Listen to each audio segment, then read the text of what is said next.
Muito bom dia para você, meu irmão, minha irmã. Nosso evangelho de hoje está em Mateus capítulo 17, dos versículos 10 ao 13.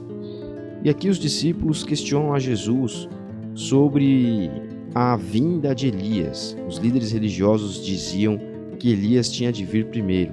Como Jesus era um rabino, era um homem que instruía os seus discípulos, já tinha discípulos, e instruía esses discípulos na palavra de Deus, nos costumes do judaísmo. Na verdade, Jesus vinha então não pregar algo novo, mas cumprir a lei e os profetas e mostrar que Deus estava se fazendo presente, indicando qual era o caminho que a lei também indicava, mas que os homens, os líderes religiosos, os praticantes da época haviam então, digamos assim, esquecido ou deixado de lado.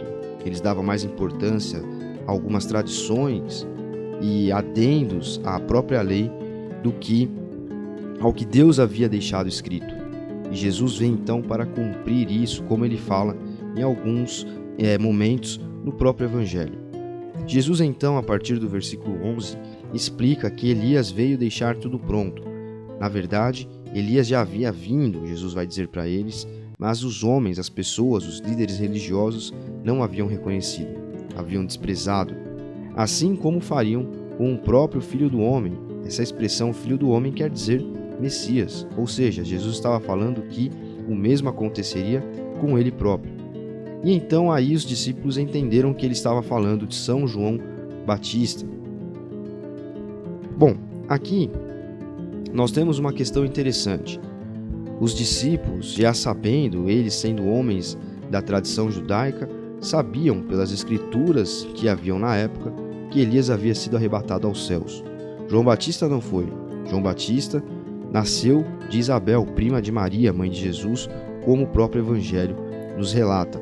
Mas Jesus aqui faz uma comparação entre Elias e João Batista, dizendo, vejam, eles falam que Elias tem de vir primeiro que o Messias, mas um homem cumpriu essa prerrogativa.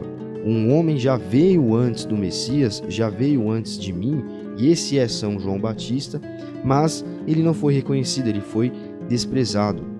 E esses líderes religiosos não só desprezam a João Batista, como desprezam também o próprio Salvador, o próprio Messias. Então os discípulos agora compreendem que as lideranças religiosas da época não estavam alcançando o núcleo do que Deus gostaria que fosse praticado, que fosse feito, que fosse vivido. Eles não estavam enxergando, de fato, quem eram as pessoas e o que estava escrito ali em todos aqueles livros judaicos, as leis, os profetas, o Pentateuco, etc. O que nós conhecemos por Antigo Testamento é algo muito próximo do que eles tinham na época de escrituras inspiradas, sagradas. E para nós aqui fica o alerta a respeito do que temos lido diariamente. Por exemplo, aqui na Ebrave estamos trabalhando com um lecionário a partir deste ano.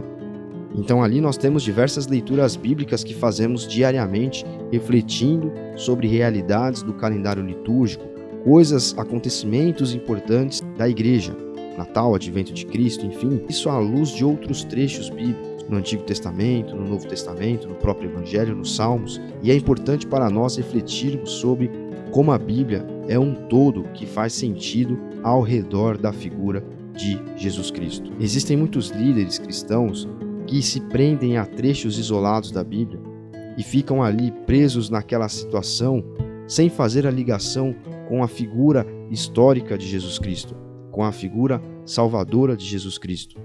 E nós devemos ler a Bíblia Sagrada sempre tendo em mente quem foi Jesus, o que ele fez neste mundo aqui e, principalmente, o caminho que nos leva até Deus.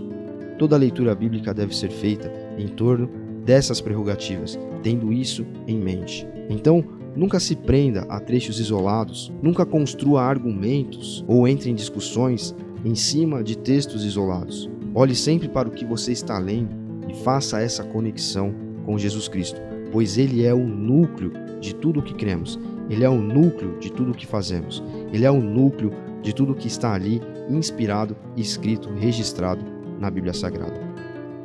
Deus abençoe você. Até amanhã.